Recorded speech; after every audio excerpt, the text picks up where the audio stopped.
ya ha llegado, pero la gente no lo ve. La historia está en movimiento a lo largo de una línea. El mundo en el que vivimos no está experimentando simplemente un evento aleatorio tras otro. Más bien, la historia avanza en una línea. Hubo un comienzo y habrá un final. Dios tiene la historia en una línea de tiempo y la Biblia atestigua esto. La Biblia nos asegura esta realidad de que nos estamos moviendo a lo largo de una línea de eventos proféticos programados. Ahora, dentro de esta línea de tiempo, nos presentan a dos bestias en el capítulo 13 del Apocalipsis.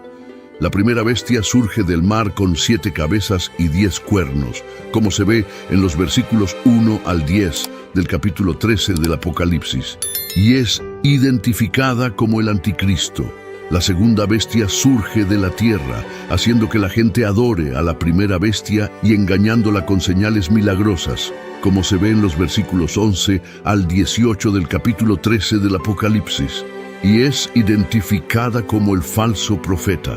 Hoy nos encontramos al borde de un misterio profundo, uno que ha agitado los corazones y las mentes de eruditos, teólogos y creyentes a lo largo de las edades.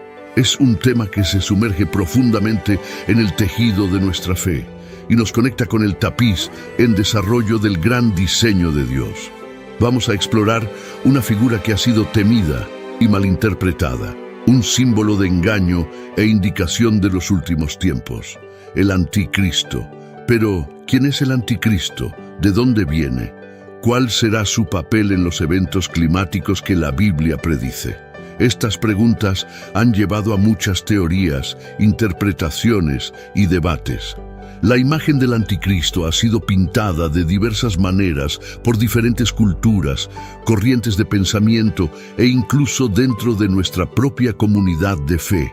Algunos ven a un individuo rico y poderoso, mientras que otros imaginan una figura alienígena engañosa. Podría ser un líder político, una figura religiosa o incluso algo relacionado con la tecnología moderna. Estas ideas, aunque variadas, tienen sus propias fortalezas y debilidades. Al sumergirnos en este tema, los invito a abrir sus corazones y mentes. Viajemos juntos a través de la palabra de Dios, buscando sabiduría y discernimiento a medida que desentrañamos las teorías diversas y convincentes que rodean al Anticristo.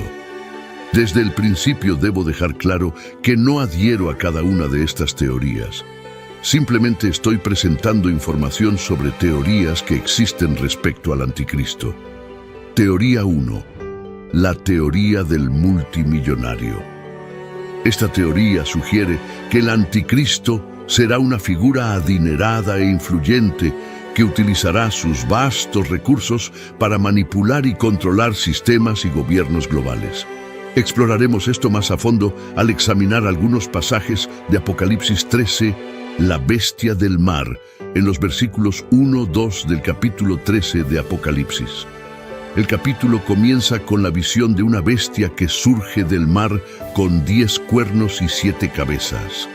Estos símbolos a menudo se han interpretado como representaciones de diferentes naciones o estructuras de poder.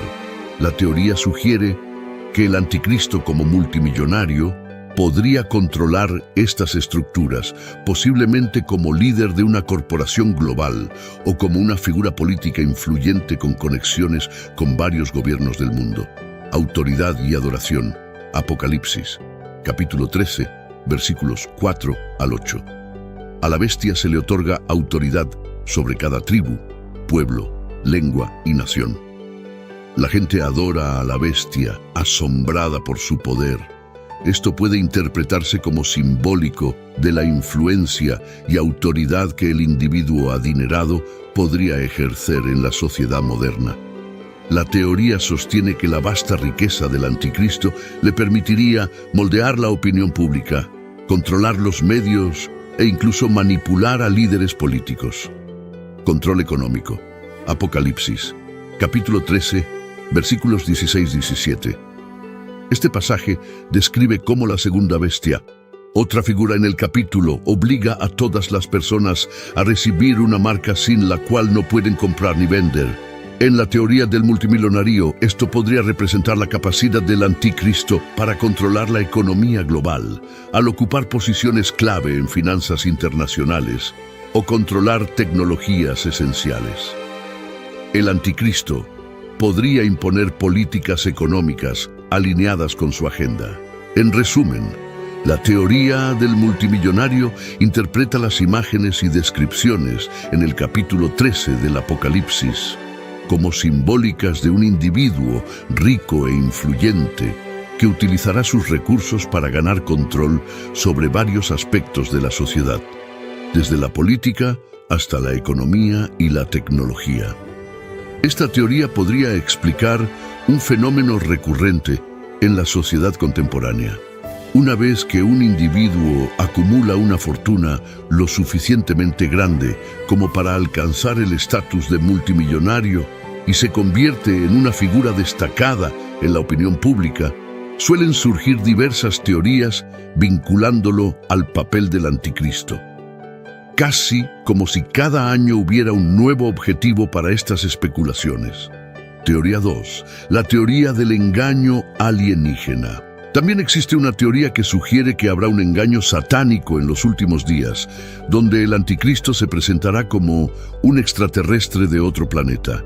Esta perspectiva destaca los poderes engañosos y habilidades sobrenaturales del anticristo, tal como se describen en la Biblia, en la cuenta histórica y en los mitos del Génesis, que narran interacciones entre seres terrestres y entidades de otro mundo.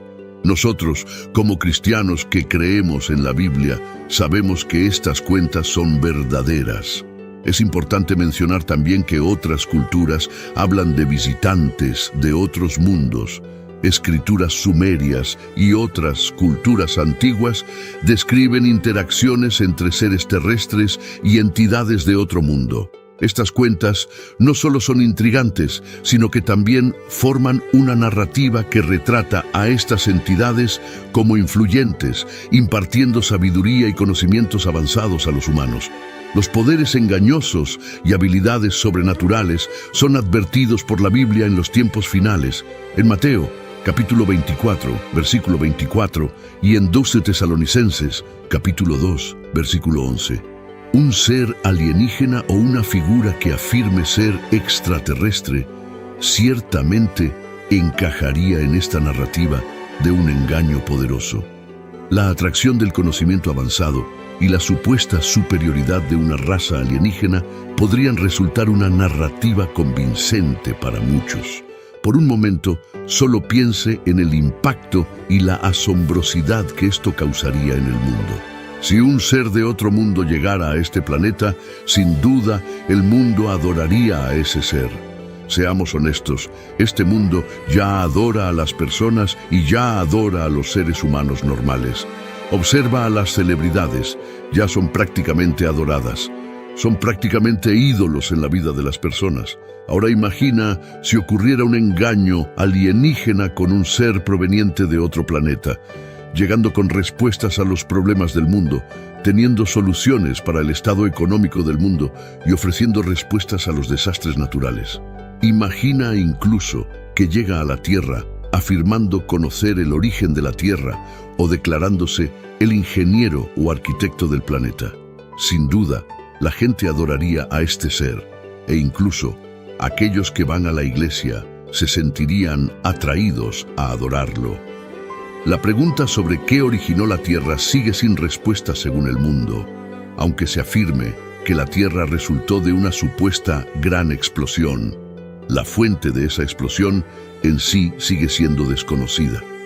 Por lo tanto, existe una alta probabilidad de que si seres alienígenas llegaran y nos dieran una explicación extraterrestre sobre la vida en la Tierra, los orígenes de las religiones e incluso los orígenes de nuestro planeta, sería muy persuasivo para que miles de millones de personas abandonaran sus religiones y todos adoraran al mismo ser.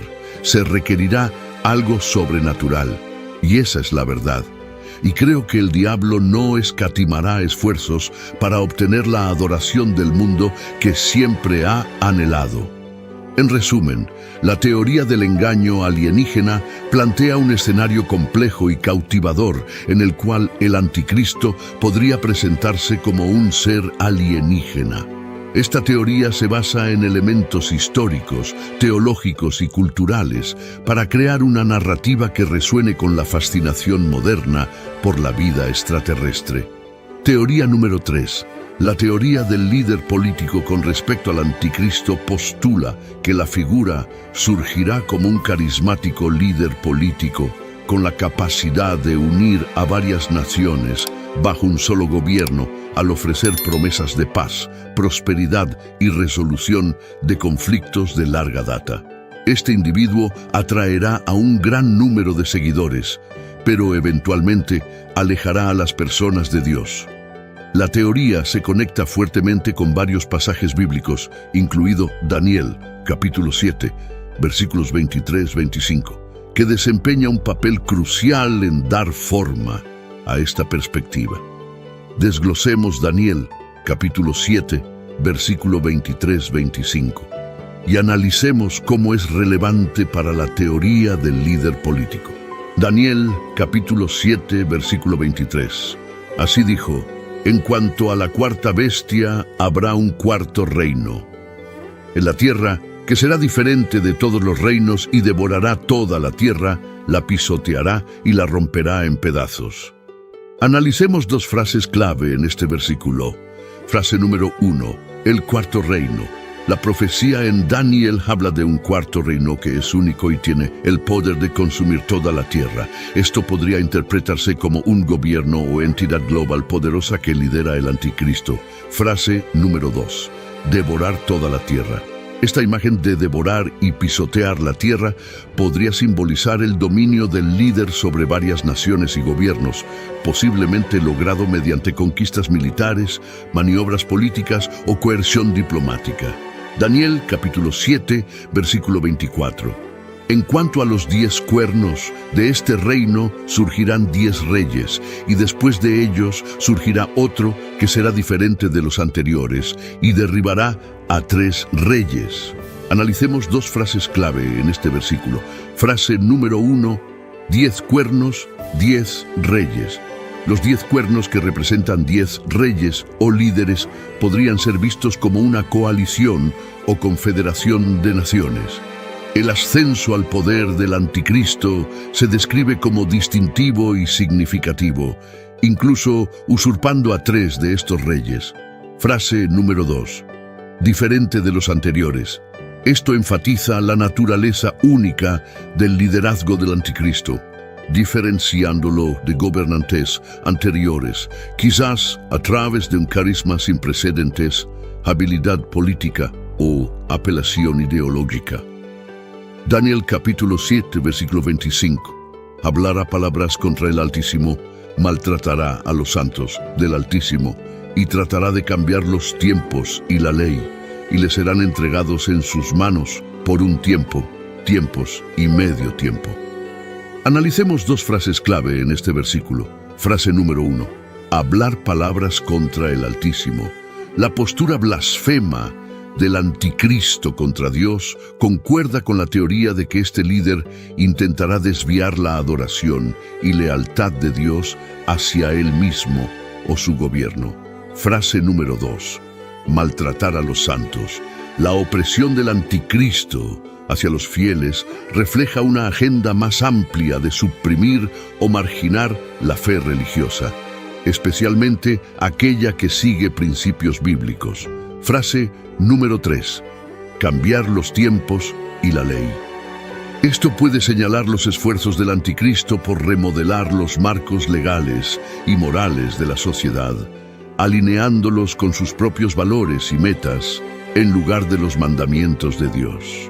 En resumen, Daniel, capítulo 7, versículos 23-25, pinta un cuadro vívido de un líder único y poderoso que se eleva por encima de los demás, manipula leyes, se opone a Dios y busca el dominio global.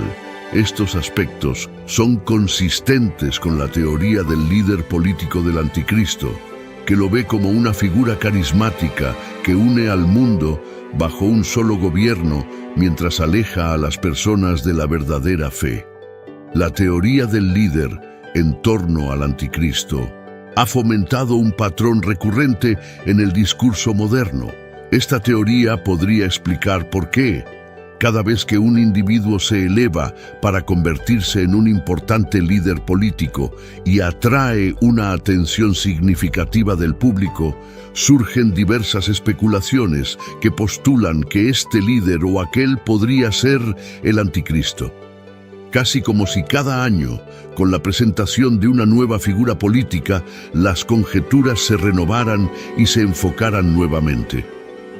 Cada vez que hay un nuevo presidente o líder político clave, hay un flujo de personas que señalan razones por las cuales esa figura en particular podría ser el anticristo de una forma u otra.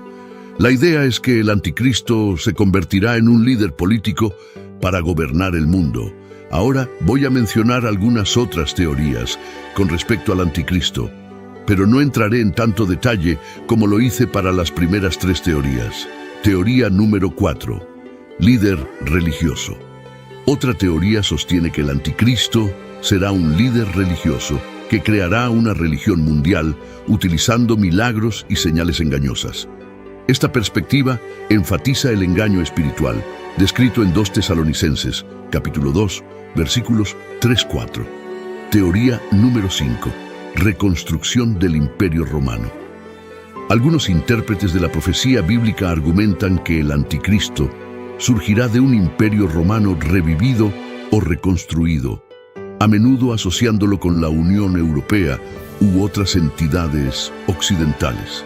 Esta teoría está vinculada a menudo con la interpretación de las bestias en Daniel, capítulo 7, y Apocalipsis, capítulo 13. Teoría número 6. Líder de una iglesia apóstata.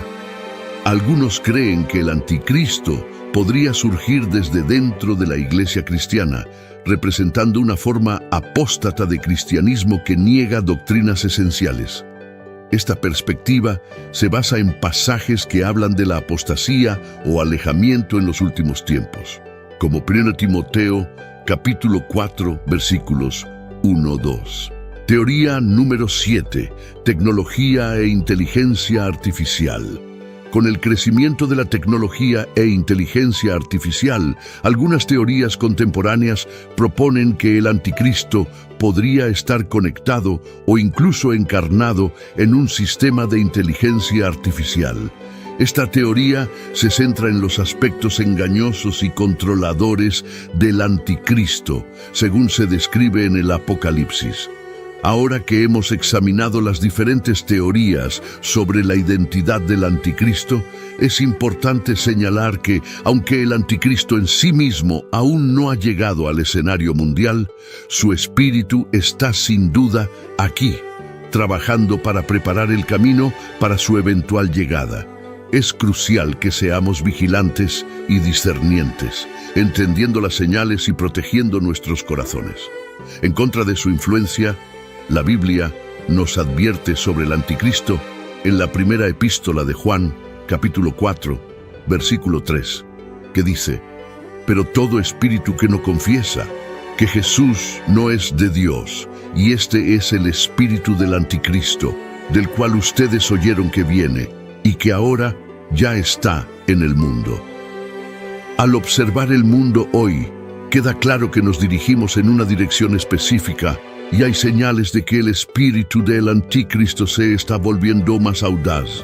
Es crucial para nosotros, como creyentes, reconocer estas señales y responder con discernimiento y fidelidad a la palabra de Dios. Uno de los indicadores prominentes del creciente influjo del espíritu del anticristo es la creciente prevalencia del secularismo y el rechazo de los principios morales de Dios.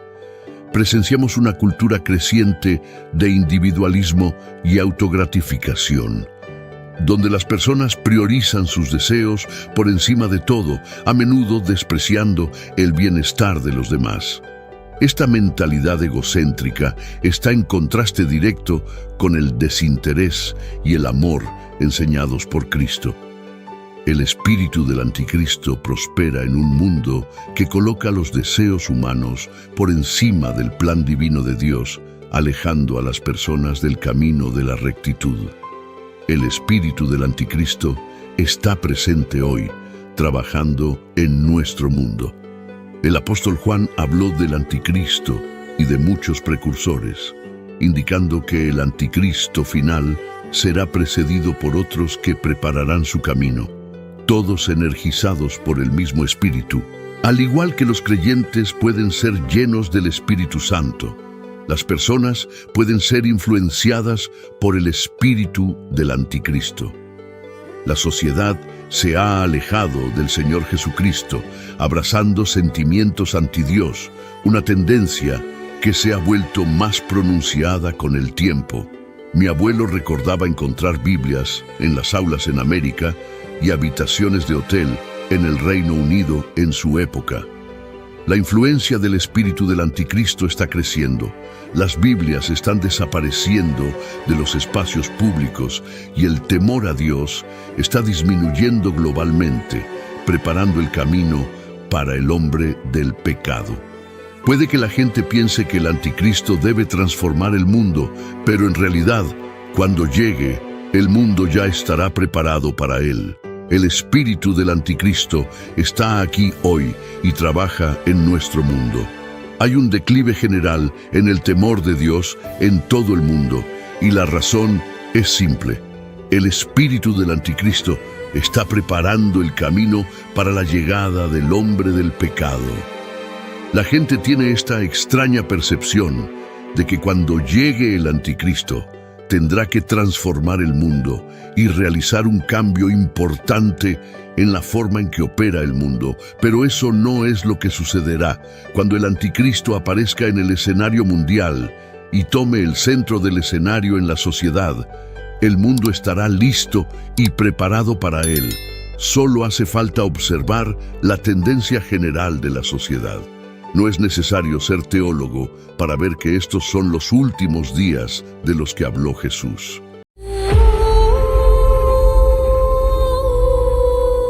El ángel más misterioso en la Biblia, muchas personas no saben que está en la palabra de Dios.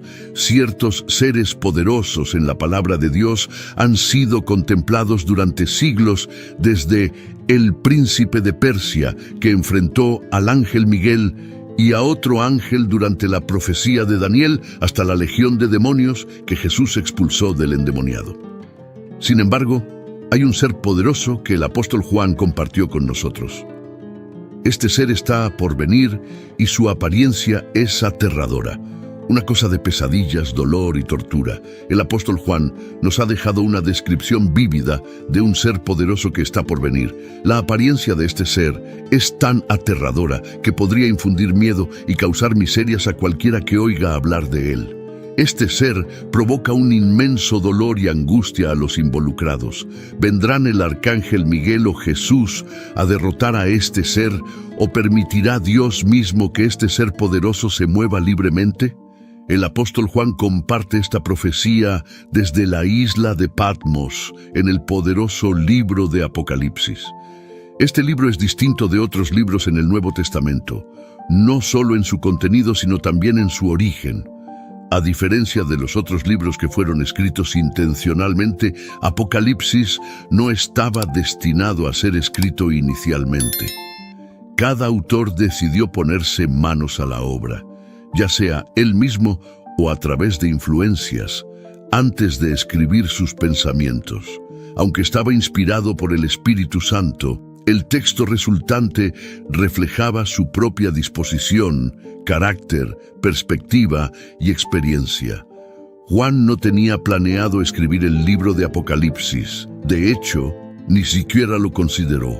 Todo el libro llegó a él como una revelación repentina e inesperada, tanto en forma verbal como visual. Mientras escuchaba esta asombrosa serie de voces y presenciaba las visiones, se le instruyó repetidamente que registrara todo lo que experimentaba.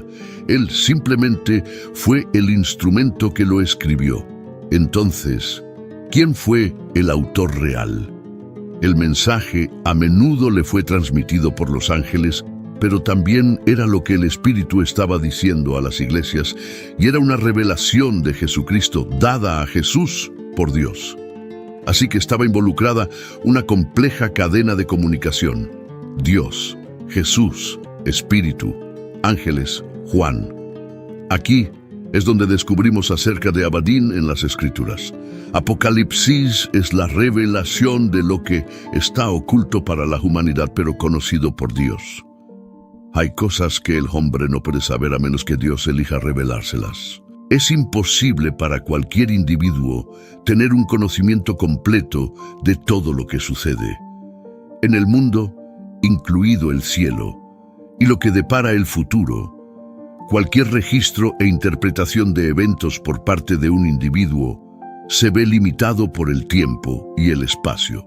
Solo puede proporcionar un relato parcial de la historia. Juan primero ve la revelación de Jesucristo, luego es testigo del mismo trono de Dios, y todo cambia. Dios comienza los 3 peores juicios que jamás se hayan experimentado en todo el mundo. Apocalipsis 6:16 aborda a Satanás en la tierra. Este segmento en particular puede resultar desafiante de comprender y poner en práctica. Desafortunadamente, hemos llegado a la parte desagradable. La situación empeorará antes de que se pueda ver alguna mejora. Es reconfortante saber que el escenario descrito en estos capítulos es el peor caso posible. Sin embargo, sigue siendo angustiante. Los juicios se llevarán a cabo en 3 etapas, cada una de ellas de manera épica. Las primeras se llaman sellos, las segundas trompetas y las terceras copas. Los primeros 4 de los 7 sellos se abren, liberando lo que se conoce como los 4 jinetes del Apocalipsis, ya que los juicios aparecen metafóricamente como un jinete y un caballo, dejando destrucción a su paso. Luego comienzan las trompetas en Apocalipsis capítulos 8 y 9. Juan describe un momento cercano al fin del mundo, cuando los ángeles hacen sonar 7 trompetas, cada una anunciando una nueva ronda de juicios sobre la gente de la tierra. Las trompetas están descritas en Apocalipsis capítulos 8 y 9, así como en Apocalipsis 11, 15, 19. Representan desastres. Los juicios anunciados por las 7 trompetas ocurrirán durante el período de tribulación al final del mundo. 7 ángeles que están de pie en la presencia de Dios reciben 7 trompetas que se usarán para desatar otra ronda de juicios. La primera trompeta de esta plaga destruye 1/3 de los árboles del mundo y consume toda la hierba. Este juicio tiene cierta semejanza con la 7ª plaga de Egipto. La segunda trompeta, según la Biblia, cuando el segundo ángel toca una trompeta en el cielo, se arroja al mar una enorme montaña en llamas. Como resultado, 1/3 del mar se convierte en sangre, 1/3 de los barcos se hunden y 1/3 de las criaturas marinas mueren. Este juicio es similar a la primera plaga que ocurrió en Egipto. El tercer juicio de trompeta es similar al segundo, pero se dirige a los lagos y ríos de agua dulce del mundo en lugar de los océanos. Según la Escritura, una gran estrella que arde como una antorcha caerá del cielo y contaminará 1/3 del suministro de agua del mundo. La cuarta trompeta, la cuarta de las 7 trompetas, provoca cambios en el cielo. Indica que 1/3 del sol, 1/3 de la luna y 1/3 de las estrellas fueron golpeados, haciendo que se oscurecieran. Después del juicio de la cuarta trompeta llega la quinta trompeta, y es aquí donde vemos al misterioso ángel. La quinta trompeta trae langostas demoníacas desde el abismo sin fondo. Este ángel del abismo, el día en que se abre la puerta del abismo, es un día de juicio intenso. Pero, ¿qué es el abismo y qué hay dentro? En la teología judía y la Biblia, el abismo se utiliza a menudo metafóricamente para referirse al lugar de morada de los espíritus malignos. En la Biblia, el abismo es como un agujero realmente profundo o una enorme brecha, a menudo considerada como un lugar donde van los muertos o un espacio lleno de oscuridad total y vacío. También se sabe que es un lugar muy alejado de la presencia y bondad de Dios. Lucas 8:31. Habla de un momento en que Jesús se encuentra con un hombre controlado por demonios. Cuando Jesús les ordena a estos espíritus malignos que abandonen al hombre, están petrificados y le piden a Jesús que no los envíe al abismo. El abismo es un lugar terrible para los espíritus malignos, donde serían castigados y sufrirían. Los espíritus malignos en el endemoniado le rogaron que no los mandara al abismo, mostrando cuánto no quieren ir allí, porque es un lugar de sufrimiento para ellos. Entonces, ¿por qué se abriría este abismo? ¿Qué causa esto? La puerta del abismo se abre en el libro de Apocalipsis, y antes de que el abismo se abra, suceden varios eventos importantes que conducen a ello. La apertura del abismo comienza con una llave, un símbolo de poder y autoridad. En Apocalipsis 9:1, la Biblia dice: «Y el quinto ángel tocó la trompeta, y vi una estrella que cayó del cielo a la tierra, y se le dio la llave del pozo sin fondo». Este sería el quinto ángel que tocó una trompeta. Los primeros 4 sellos y trompetas entregaron juicios ejecutados contra la tierra. El texto nos muestra claramente que esta estrella es una persona, y en este contexto, esta estrella se ve mejor como un ángel con la llave en la mano. El ángel se acercó al abismo y al desbloquearlo, hubo un gran estruendo como si la propia tierra estuviera gimiendo. La apertura del abismo fue como la apertura de un pozo vasto y oscuro, y de él salió humo como si proviniera de un horno gigante. Este humo era tan denso y oscuro que oscureció. Al salir el sol, proyectando una sombra sobre la tierra, Apocalipsis 9:3-6. Luego del humo surgieron langostas sobre la tierra, y se les dio poder como el de los escorpiones de la tierra. Se les ordenó no hacer daño a la hierba de la tierra, ni a ninguna cosa verde, ni a ningún árbol, sino solo a las personas que no tenían el sello de Dios en sus frentes. No se les permitió matar a nadie, solo atormentar durante 5 meses, y su tormento era como el de un escorpión cuando pica a una persona. En esos días la gente buscará la muerte y no la encontrará. Anhelarán morir y la muerte huirá de ellos.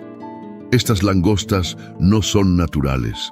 Evitan las plantas y atacan a los humanos como escorpiones. Representan las hordas de demonios desatadas sobre la tierra. Aquellos que tienen el sello de Dios en sus frentes están protegidos, pero los demás no lo están. Esta es una ineludible condena de Dios. El propósito de estas langostas y este período está expresamente gobernado por Dios, y el propósito de todo esto es llevar al arrepentimiento, pero fracasará severamente. Apocalipsis 9:20-21. El resto de la humanidad que no fue alcanzado por estas plagas no se arrepintió de las obras de sus manos para no adorar a demonios, ni a los ídolos de oro, plata, bronce, piedra y madera, que no pueden ver, ni oír, ni caminar. Y no se arrepintieron de sus asesinatos, ni de sus hechicerías, ni de su inmoralidad sexual, ni de sus robos. Esta estrella abrió el abismo, Apocalipsis 9:2, desatando un batallón de soldados demoníacos asemejados a una plaga de langostas, parecidas a caballos preparados para la batalla, Apocalipsis 9:7. La muerte no ofrecerá ninguna escapatoria de este tormento prolongado. La fuerza de sus ataques se ha comparado con la de los escorpiones, que, a pesar del dolor agudo que causan, rara vez resultan en la muerte de la víctima. Los atormentados desean pasar por la muerte. Para Pablo, la muerte era una puerta a la bendición eterna. Sin embargo, para aquellos que ya estaban siendo atormentados, la muerte es una transición del dolor presente al fuego eterno que los espera. Es importante señalar que el sonido de las langostas recuerda a un poderoso ejército acercándose a la nación. Parece ser la razón para usar este número de meses para la duración del tormento. La angustia y la agonía no durarán solo unos pocos días, sino tanto tiempo como las langostas sigan existiendo en el mundo. La única forma de poner fin a este ataque de langostas de Abadón es que los atacantes concluyan. Causando su destrucción, el tormento es tan insoportable que se compara con el veneno de un escorpión, y el sufrimiento será tan severo que las personas desearán estar muertas. Buscarán la muerte, pero no la encontrarán. Apocalipsis capítulo 9, 7, 10. La apariencia de las langostas era como la de caballos preparados para la batalla, con coronas semejantes al oro en sus cabezas, rostros humanos, cabello similar al de las mujeres y dientes como los de leones. Tenían corazas como de hierro, y el sonido de sus alas era como el de carros de muchos caballos que se apresuran a la batalla. Poseían colas como escorpiones, y en sus colas estaba el poder de herir a las personas durante 5 meses. ¿Por qué Dios las llama langostas, si no son langostas reales, sino más bien espíritus demoníacos que enjambran y destruyen como langostas? Entre otras razones, porque las langostas son consideradas agentes del juicio de Dios en el Antiguo Testamento, 2 Crónicas 7:13. Si cierro los cielos para que no llueva, o si mando que las langostas devoren la tierra, o si envío pestilencia y plaga entre mi pueblo, leemos sobre seres como caballos, como oro, como rostros humanos, como cabello de mujeres y como dientes de leones. El uso repetido de la palabra como sugiere que la intención no es proporcionar una descripción literal. La impresión general que deja esta imagen es de crueldad increíble y brutal. Imagínalos como langostas, pero con un aguijón fuerte como escorpiones. Esto los convierte en algo mucho más que simples insectos. Su aparición marcó el comienzo de un tiempo de sufrimiento y tribulación, un periodo en el que las fuerzas del mal, que una vez estuvieron contenidas en el abismo, ahora fueron liberadas en el mundo. Esta aparición no es un acto aleatorio de la naturaleza, lleva una misión específica y dirigida. Las langostas tienen una directriz precisa y poco común. Por lo general, cuando hay un enjambre de langostas, devoran muchas plantas y cultivos, pero estas langostas especiales son diferentes. No destruyen plantas, en cambio van tras ciertas personas, aquellas que no tienen una marca especial de Dios en sus frentes. Esta marca es como un signo de protección divina. Este evento extraordinario no se trata solo de la apariencia física de estos seres parecidos a langostas, sino también de las implicaciones espirituales más profundas. Sirve como un recordatorio contundente de las elecciones que hacen las personas y las consecuencias que siguen. Aquellos que llevan el sello de Dios son perdonados, simbolizando la protección otorgada a quienes se alinean con la voluntad divina. En contraste, aquellos sin el sello enfrentan la ira de estas criaturas únicas, mostrando el peligro de apartarse de lo que es correcto y bueno. La aparición de las langostas, según se describe en la Biblia, es una narrativa poderosa que entrelaza los reinos físico y espiritual. Es una revelación del juicio y la protección divinos, una manifestación tanto de la ira como de la misericordia. Sirve como un recordatorio sobrio de la importancia de la fe en la realidad de la guerra espiritual, en un mundo que a menudo parece dominado por lo tangible y lo temporal. Luego llega el líder de estas langostas, un personaje poderoso y misterioso llamado el Rey del Abismo. Este ser es más que una leyenda, es una parte significativa de las historias bíblicas sobre el fin del mundo. Apocalipsis 9:1 lo presenta con una claridad escalofriante. Y tienen por rey sobre ellos al ángel del abismo, cuyo nombre en hebreo es Abadán y en griego tiene por nombre Apolión. Leemos que tienen por rey, lo que sugiere claramente que las criaturas en cuestión no son verdaderas langostas, ya que las langostas reales no tienen un rey. La Biblia dice en Proverbios 30:27 que aunque las langostas no tienen rey, avanzan todas en filas. Sin embargo, este enjambre particular de langostas sí tiene un rey. Para comprender quién es realmente este personaje, debemos examinar de cerca cómo se le conoce. Se le llama el Rey del Abismo, y no es como los reyes normales. Él gobierna sobre un lugar llamado el Abismo, que suele considerarse como un lugar lleno de caos y viejos miedos profundos. El nombre Abadán en hebreo y Apolión en griego se traducen ambos como destructor.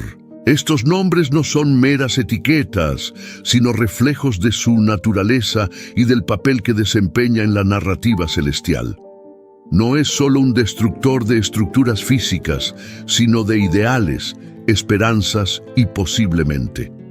Los valores morales que sostienen a las sociedades comienzan a desmoronarse con su llegada, y la línea entre el caos y el mundo real empieza a difuminarse. En el contexto más amplio de la Biblia, el Rey del Abismo se erige como un contraste a los temas de creación, orden y salvación que fluyen a través de las Escrituras, donde Dios habla de crear y sostener, mientras Abadón habla de terminar y deshacer. Su papel en el libro de Apocalipsis es particularmente significativo, siendo un signo del juicio final que nos muestra que el poder terrenal no perdura para siempre y que al final el justo juicio de Dios siempre prevalecerá. La imagen de las langostas sobre las que Él gobierna es igualmente simbólica en la Biblia. Las langostas son a menudo vistas como instrumentos de la ira divina, agentes de destrucción que consumen y devastan, como se ve en las plagas de Egipto en el Éxodo.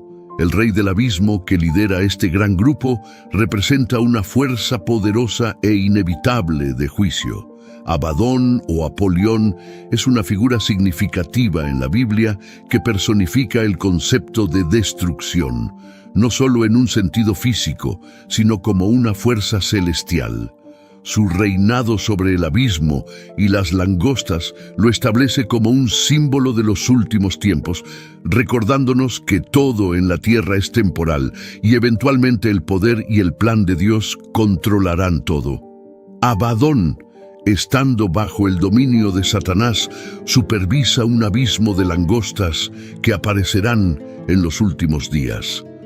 Dado que el Antiguo Testamento y el Nuevo Testamento fueron escritos en idiomas diferentes, la palabra para destructor en griego será diferente de la palabra en hebreo. Esto es algo que debemos tener en cuenta en todo momento. Aunque solo vemos la instancia en la segunda mitad de la Biblia, en Apocalipsis 9:1, 5 versículos en el Antiguo Testamento usan la palabra Abadón. En el Antiguo Testamento parece significar destrucción. Leemos en Job 31:12 que Abadón era un lugar de los muertos, vinculado regularmente con la muerte y el reino de los muertos. En el Salmo 88:1 se pregunta si se proclamará tu misericordia en la fosa o tu fidelidad en un Abadón, vinculándolo con el pozo en los rollos del mar muerto. Por lo tanto, es equivalente a Hades, el reino de los muertos personificado, sobre el cual Dios y Cristo tienen control último. Apocalipsis 1:18. Aquí, el control se asigna temporalmente a un ángel malvado que parece haber sido encarcelado con los otros espíritus del abismo. Juan podría estar adaptando el título de manera insignificante para enfatizar su punto. Muchos sugieren que este título también pretende ridiculizar a Apolo, el dios arquero, cuyo emblema eran las langostas, lo que nos indica que el objetivo del mal, que es la cabeza de Abadón, está en contra de nosotros. Juan 10:10. En la Biblia es claro y consistente que los demonios existen. Son entidades que se oponen a la supremacía de Dios. Buscan llevar a cabo su rebelión impía, influenciando a las personas a vivir de maneras que contradicen las intenciones declaradas por Dios. Al mismo tiempo, permanecen bajo su control y pueden ser utilizados para llevar a cabo el plan divino. Los demonios poseen las mismas cualidades que sus contrapartes, es decir, las cualidades de ser inmutables e inmortales. No poseen omnisciencia y la extensión de su poder está limitada por las concesiones hechas por Dios. Los demonios no se limitan a una sola persona o tipo, sino que tienen varios propósitos y conocimientos en su área de especialización. Aquí hay algunos hechos que debemos tener en cuenta. En primer lugar, Dios está en control. Nuestro Padre Celestial no es el destructor, pero Dios mismo ha traído esta destrucción. Como parte de su justo juicio, Dios utiliza a Abadón para llevar a cabo la destrucción, mientras que Satanás, siendo malvado y poderoso, no posee todo el poder. Abadón no tiene un control total sobre los demonios del infierno como las langostas que emergen del abismo. Apocalipsis 9:4. Se les ordena que no dañen la hierba, ni cosa verde, ni árbol, sino solo a las personas que no tienen el sello de propiedad y protección de Dios en sus frentes. Incluso en ese caso, las langostas solo son capaces de torturar a sus víctimas, no pueden matarlas.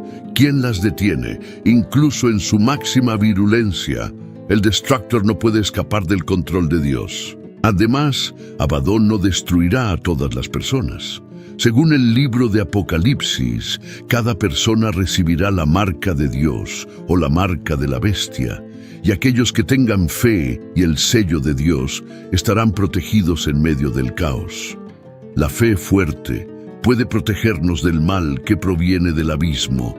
En conclusión, el día en que se abre la puerta del abismo es un testimonio de la naturaleza dual de la profecía bíblica. Un momento de juicio y tribulación, pero también un momento en el que la fe se convierte en un santuario crucial. Nos recuerda la importancia de mantener la fe y la esperanza de que, incluso en los momentos más oscuros, aquellos sellados por Dios encontrarán protección y, en última instancia, redención. Este evento no es solo una advertencia de lo que vendrá, sino también una invitación a profundizar en la fe y confiar en el plan divino de Dios. ¿Por qué está esto en la Biblia? El Apocalipsis es un relato histórico escrito desde la perspectiva de Dios. Ofrece una visión integral de los eventos que nos permite ver más allá de nuestra percepción limitada. Esta perspectiva única nos proporciona una comprensión más profunda de lo que sucede, más allá de lo que un historiador típico podría percibir. Patrones y propósitos emergen a los que el hombre está ciego. La historia no es solo una acumulación azarosa de sucesos. La casualidad cede ante la providencia. La historia tiene un propósito y va a alguna parte. El tiempo es eternamente significativo. El Apocalipsis revela misterios ocultos a la observación humana y revelados por Dios. La dirección de los eventos en el pasado y presente se hace evidente a la luz del futuro. La forma de la historia no se puede ver a corto plazo, solo a largo plazo, ya que el tiempo es relativo y real para Dios. 1000 años son como un día para Él. Su increíble paciencia nos hace verlo lento, pero está esperando para que todos lleguen al arrepentimiento. 2 Pedro 3:9. La Biblia contiene una filosofía de la historia diferente de las ideas comúnmente sostenidas por la razón humana no instruida. El contraste es claro al compararlo con las 4 ideas más comúnmente aceptadas. Dios juzga al mundo durante el caos, y es natural preguntarse cómo reaccionó la humanidad. Idealmente, uno esperaría arrepentimiento o un reconocimiento de la mano divina en acción. Sin embargo, incluso cuando enormes piedras de granizo caían del cielo, el espíritu humano permaneció obstinado. En lugar de buscar perdón o comprensión, la gente blasfemó contra Dios. Apocalipsis 16:21. La historia sirve como un recordatorio solemne de que aunque Dios es paciente y misericordioso, llega un momento en que la justicia debe prevalecer. El libro del Apocalipsis habla sobre el fin del mundo y el plan final de Dios. El propósito de los eventos descritos no es causar miedo, sino enfatizar las consecuencias significativas de una sociedad que rechaza a su Creador. La historia presenta la ira de Dios como un testimonio profundo de su indignación justa contra la maldad y la rebelión de la humanidad. Es crucial entender por qué estos eventos son significativos según la Biblia. Son como piezas de un rompecabezas que encajan en una imagen más amplia. Estos acontecimientos son parte del gran plan de Dios, que sirve como recordatorio de que Dios está en control de todo. Hay una razón por la cual muchas personas nunca han oído hablar de este ángel, y es porque muchos temen leer el libro. Muchos tienen miedo del libro del Apocalipsis, el último libro de la Biblia, que a menudo genera temor y ansiedad entre creyentes y no creyentes por igual, debido a su contenido apocalíptico que tiene un mensaje explícito y a veces confuso sobre el fin del mundo. El libro del Apocalipsis es el único libro de la Biblia al cual se han adjuntado directamente sanciones divinas de recompensa y castigo. Por un lado, vendrá una bendición especial para aquellos que lo lean en voz alta, tanto para ellos como para otros, y que guarden las palabras mediante la meditación y aplicación en sus vidas. Por otro lado, aquellos que alteren su texto atraerán una maldición única. Si se hace por adición o inserción, las plagas descritas en el libro se añadirán a la experiencia del culpable. Si se hace por sustracción o eliminación, se le quitará al culpable su parte de la vida eterna en la Nueva Jerusalén. Dios valora en gran medida la información y las revelaciones contenidas aquí, como lo demuestran la bendición y la maldición que ha adjuntado. Él no podría haber dejado más transparente la importancia de eso. Desde estas opiniones sobre el libro, nos dirigimos a examinar el libro en sí. Consideremos primero su posición en la Biblia. Al igual que Génesis, no podría estar en otro lugar que no fuera al principio. Apocalipsis no podría estar en otro lugar que no fuera al final. De muchas maneras, completa la historia. Las descripciones y símbolos en el libro del Apocalipsis son a menudo difíciles de entender y confusos. Los símbolos comunes incluyen bestias, dragones y números, cada uno con significados simbólicos profundos. Por ejemplo, Apocalipsis 13:1 habla de una bestia que sube del mar con 10 cuernos y 7 cabezas adornadas con 10 coronas. Esta imaginería no solo es difícil de entender, sino que también puede resultar aterradora. El desafío de interpretar estos símbolos contribuye al miedo que sienten diferentes personas, y se han ofrecido diversas interpretaciones a lo largo de los siglos, pero no hay una comprensión universalmente aceptada de muchas partes del Apocalipsis. Esta ambigüedad deja espacio para interpretaciones que pueden ser inquietantes o alarmantes. El Apocalipsis habla extensamente sobre el día del juicio y el fin del mundo. Pasajes como Apocalipsis capítulo 22 representan el juicio final de una manera que puede resultar intimidante. Muchos también se sienten incómodos con los temas del juicio y la ira. El libro del Apocalipsis es conocido principalmente por los temas del juicio, la ira y los últimos tiempos. Los desastres aterradores y enormes mencionados en Apocalipsis pueden hacer que las personas se sientan asustadas y preocupadas. Las descripciones de plagas, guerras e ira divina pretenden transmitir la gravedad de apartarse del camino recto y las consecuencias del pecado. Este miedo puede servir como una advertencia y un llamado a la responsabilidad moral y espiritual. El mensaje de esperanza y triunfo, música, el Apocalipsis, a pesar de sus visiones inquietantes, transmite fundamentalmente un mensaje de esperanza. Asegura a los creyentes que al final el bien triunfará sobre el mal. Esto se resume en versículos como Apocalipsis 21:4, que promete: enjugará toda lágrima de sus ojos. No habrá más muerte, ni más llanto, ni clamor, ni dolor, porque las primeras cosas han pasado. Este versículo proporciona una sensación de consuelo al representar un futuro donde el dolor y la tristeza se eliminan por completo. También refuerza la creencia en la soberanía de Dios, significando su autoridad final sobre los eventos mundiales.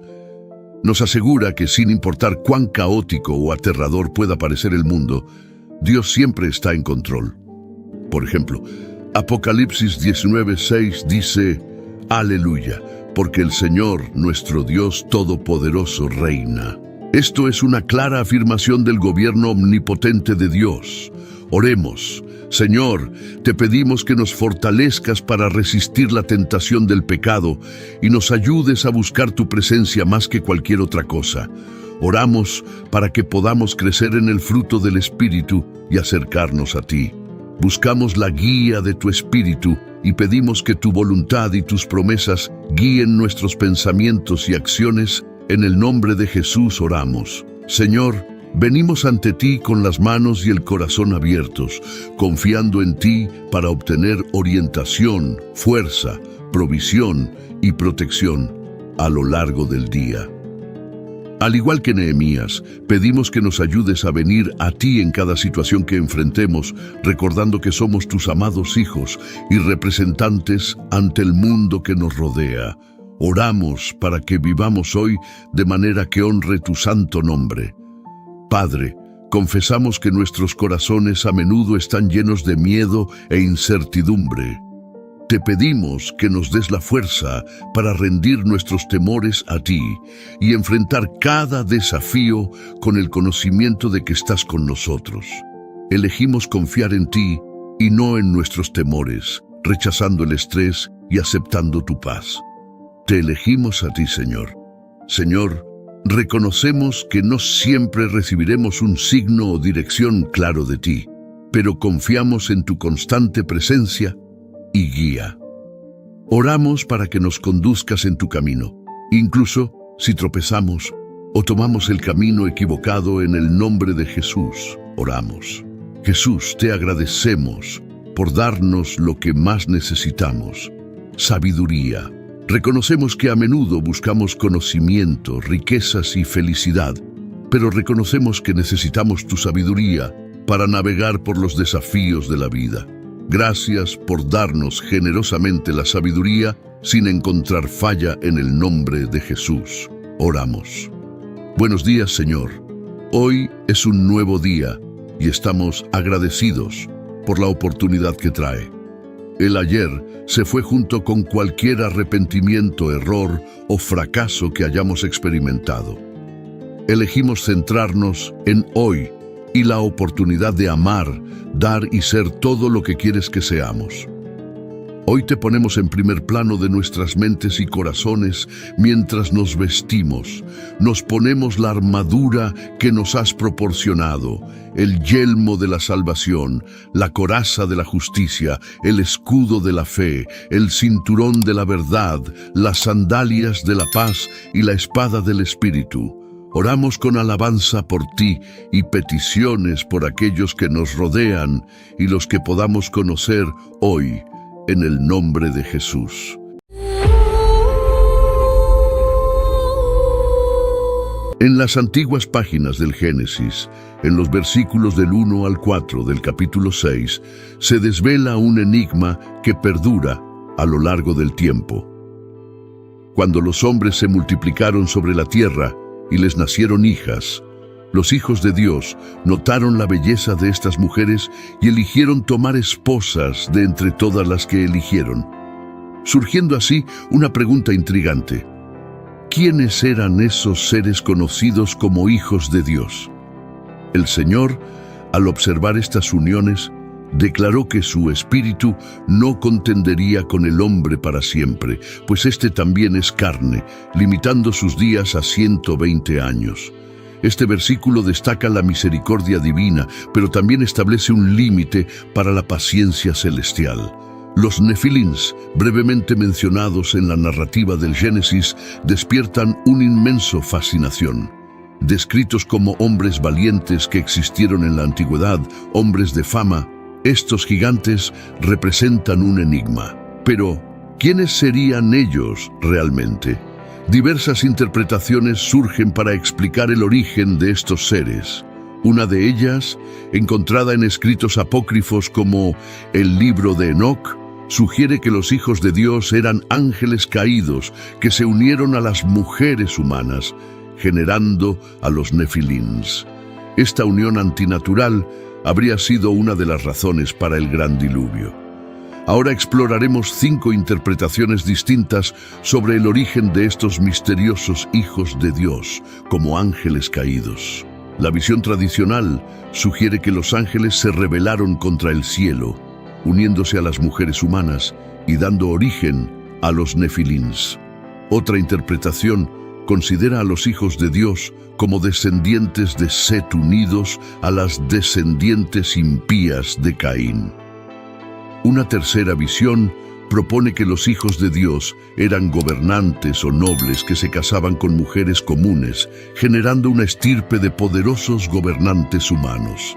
También está la interpretación de que los hijos de Dios eran hombres poseídos por demonios, reforzando la idea de influencias espirituales malignas en la humanidad. Por último, algunos interpretan a los nefilins como una metáfora de la degradación moral de la humanidad, simbolizando la caída del hombre en el pecado y la necesidad de redención. En última instancia, el relato de los nefilins no es solo una historia de gigantes y seres sobrenaturales. Es un recordatorio constante de la lucha entre el bien y el mal, la santidad y la corrupción, y la necesidad de la humanidad de buscar la redención. Redención. Este análisis de los nefilins nos invita a explorar más profundamente las Escrituras en busca de sabiduría y discernimiento en la palabra de Dios. Las consecuencias de las uniones entre los hijos de Dios y las mujeres humanas van más allá del nacimiento de los nefilín.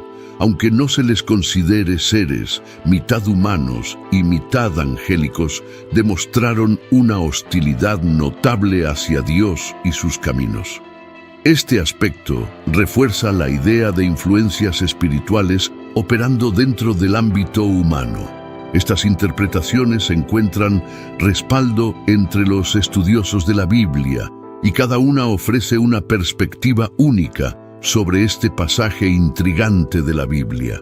La esencia sobrenatural de los nefilín es innegable, llevando a muchos, incluso a mí, a creer que eran el resultado de la unión entre ángeles y humanos.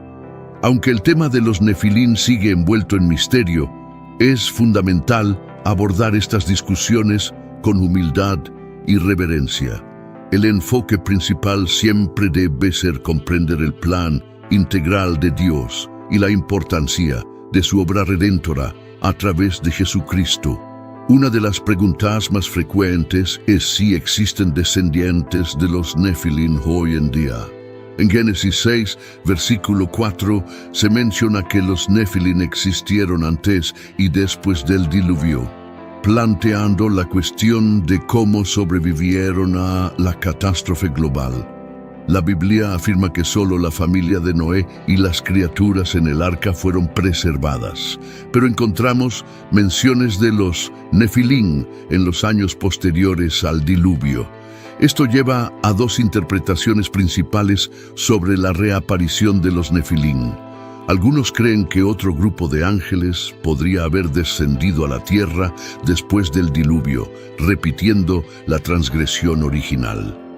Nefilín se considera como un término técnico. Otra perspectiva es que los nefilín podrían haber sido un término para describir guerreros gigantes con connotaciones de tamaño y misterio.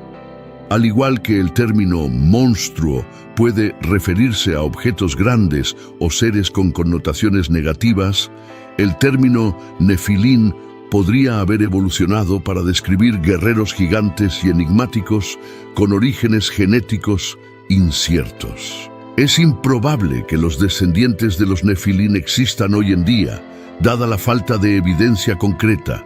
Si existieran, surgirían cuestiones complejas, incluida la posibilidad de su salvación. La Biblia no ofrece enseñanzas específicas sobre la salvación de los ángeles caídos, sugiriendo que los Nefilim tampoco serían elegibles para la salvación.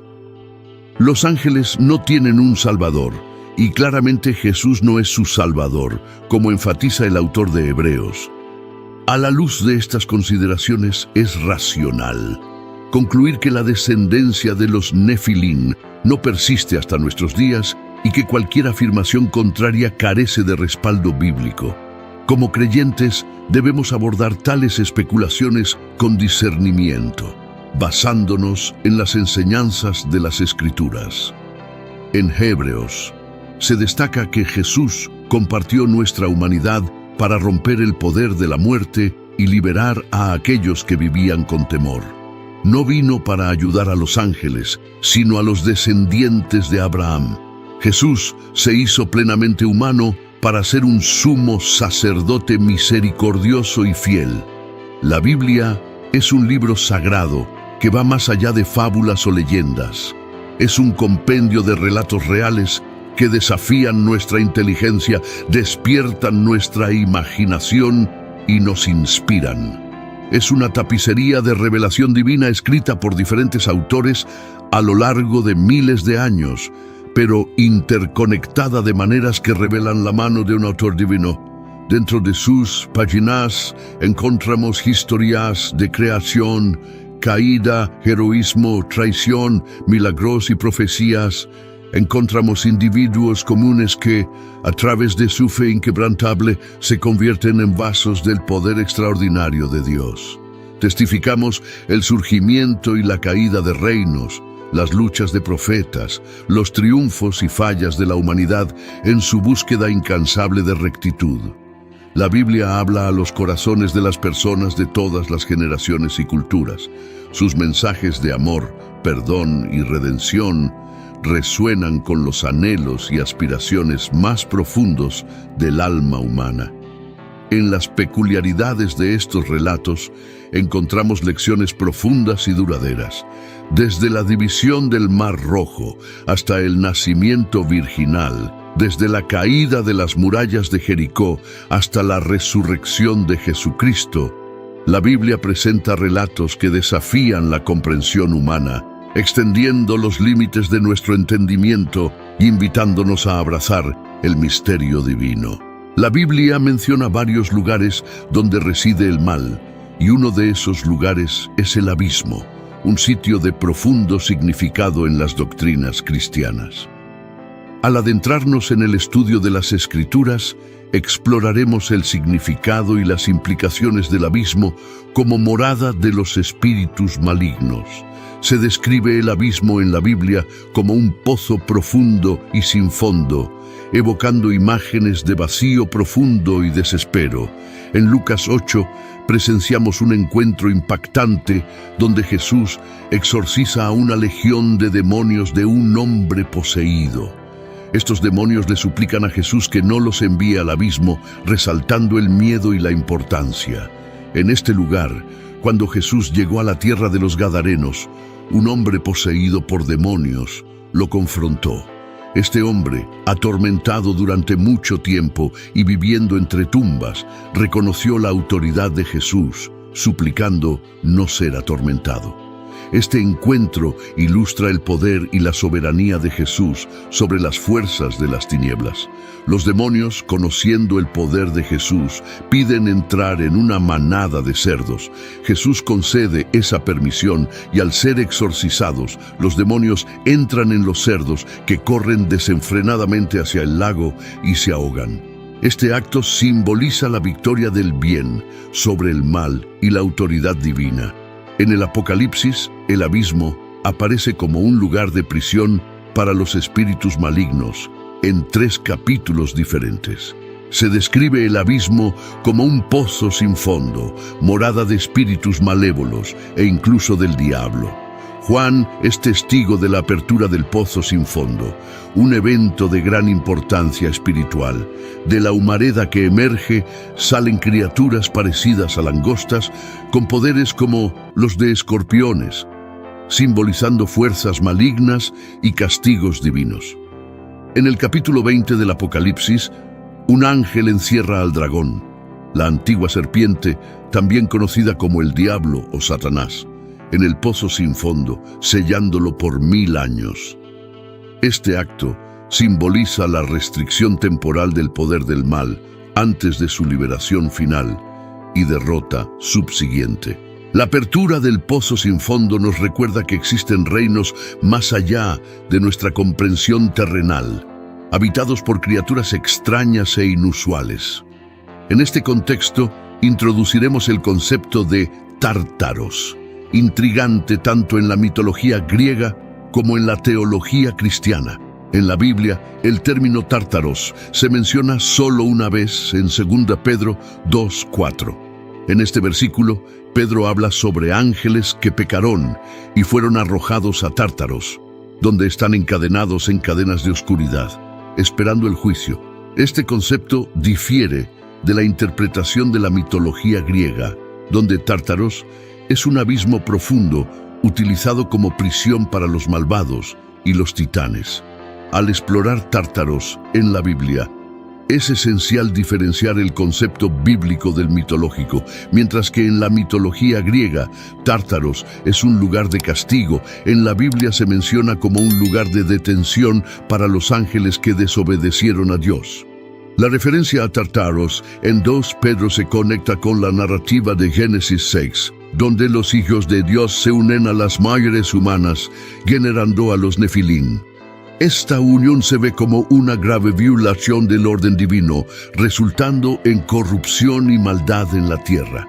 La Biblia describe a los Nefilín como hombres valientes de la antigüedad, pero deja lagunas sobre su naturaleza exacta, mientras escritos no bíblicos, como el libro de Enoc, retratan a los Nefilín como gigantes maléficos. Es importante distinguir estas interpretaciones de las descripciones bíblicas. Al abordar leyendas sobre los Nefilín, debemos equilibrar el fascinio por los relatos no bíblicos con una comprensión sólida de las Escrituras. La Biblia ni confirma ni niega tales leyendas.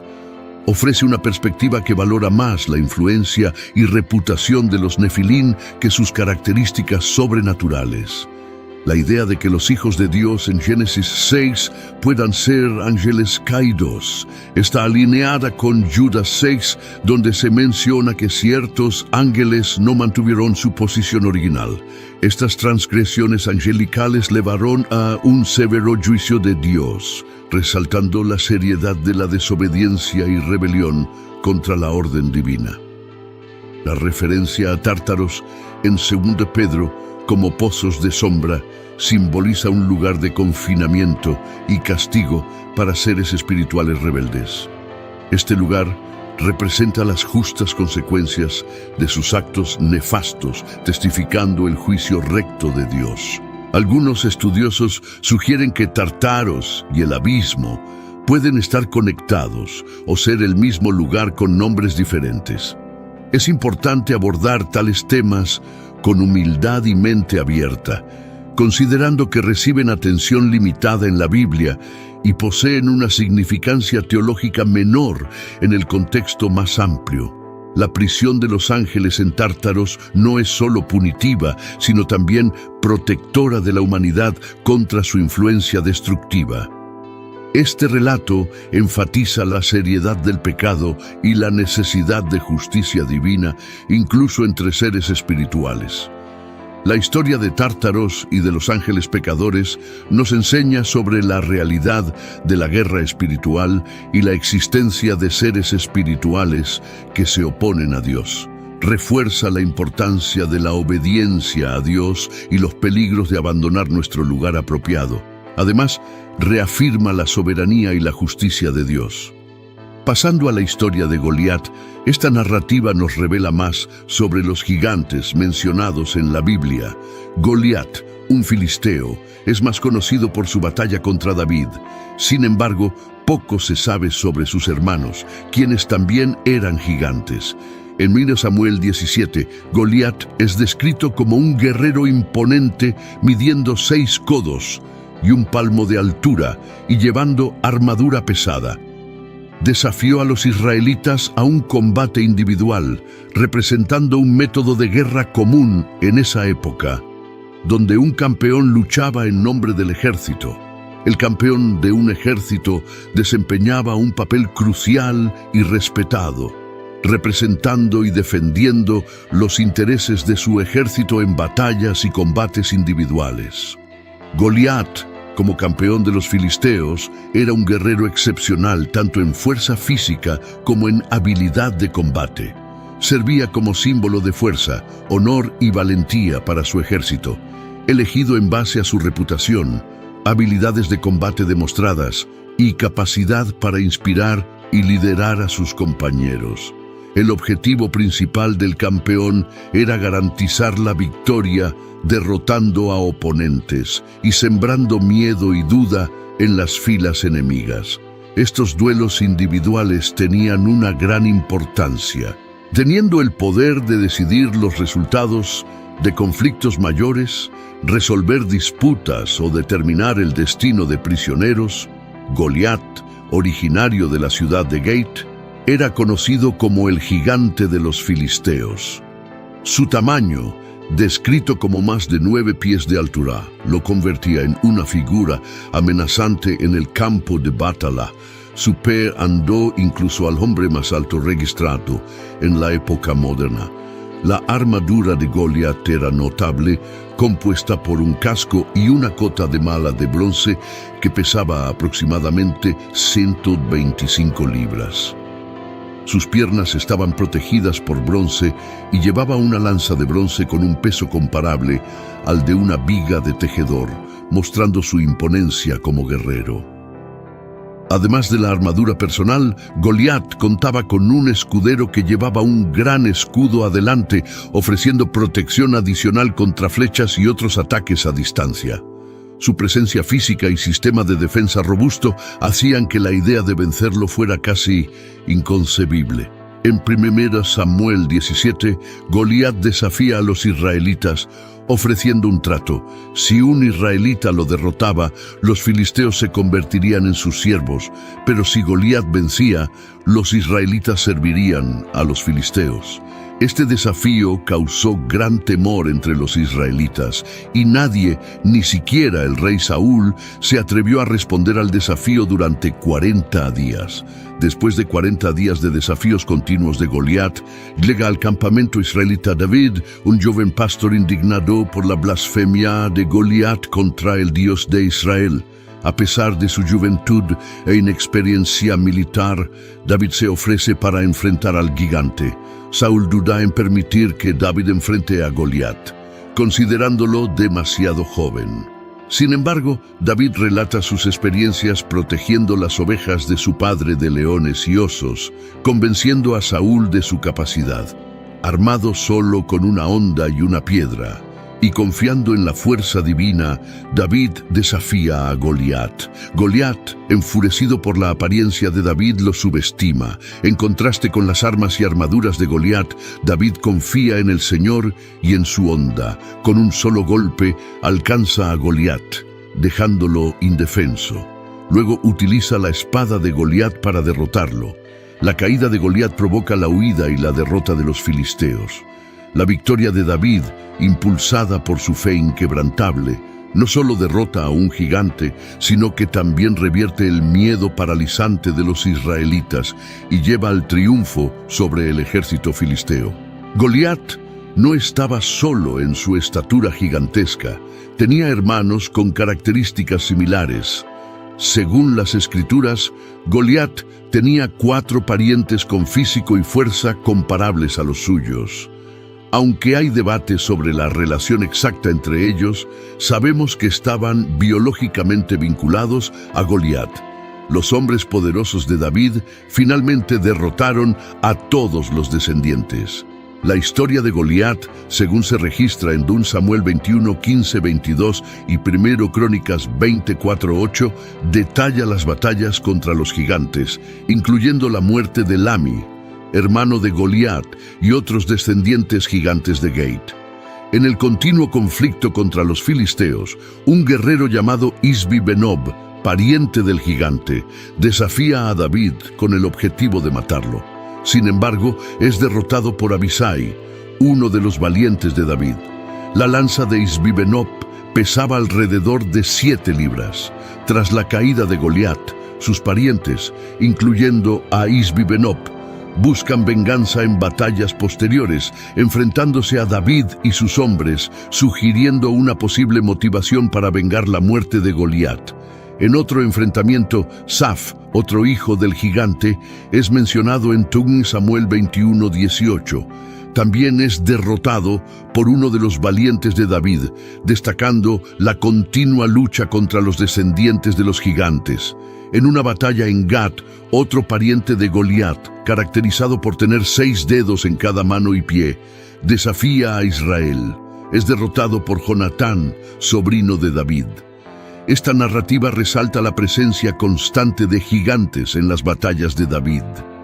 Surgen controversias sobre la verdadera identidad de Goliat y sus hermanos.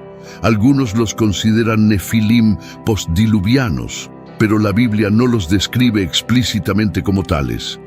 Dado que los filisteos descienden de los anaquitas y que Gat era un bastión de los anaquitas, es más probable que Goliat y sus hermanos sean refaitas y no nefilim. La distinción entre los gigantes filisteos y los nefilim es importante. Aunque Goliat y sus parientes son descritos como gigantes, no hay evidencia bíblica que los vincule directamente a los nefilim. Son más consistentemente asociados con los refaitas, un grupo de gigantes mencionado en otras partes de la Biblia, como el caso de Og, rey de Basán.